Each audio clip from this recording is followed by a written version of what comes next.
Delhi Mumbai express पर सर्जायो છે triple અકસ્માત। કચ્છથી મુંબઈ જતા એક્સપ્રેસ વે પર જીવલેણ અકસ્માત। જીવલેણ અકસ્માતમાં માતા પુત્રનું કમકમાટી ભર્યું મોત।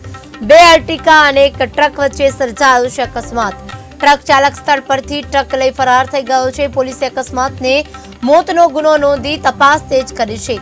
બે અર્ટિકા અને એક ટ્રક વચ્ચે સર્જાયો છે ગમખ્વાર અકસ્માત, જેમાં બેના મોત થયા છે। માતા અને પુત્રનું કમકમાટી ભર્યું ઘટના સ્થળે જ મોત થયું છે।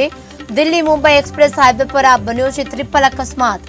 કચ્છથી મુંબઈ જતા એક્સપ્રેસ વે પર જીવલેણ અકસ્માત સર્જાયો છે। જીવલેણ અકસ્માતમાં માતા પુત્રનું કમકમાટી ભર્યું મોત થયું છે।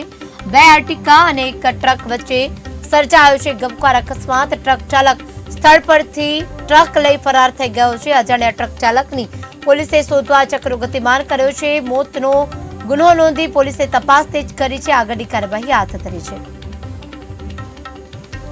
જીવલેણ અકસ્માતમાં માતા અને પુત્રનું કમકમાટી ભર્યું મોત થયું છે। બે અર્ટિકા અને ટ્રક એટલે કે ટ્રિપલ અકસ્માત એક સાથે સર્જાયો છે।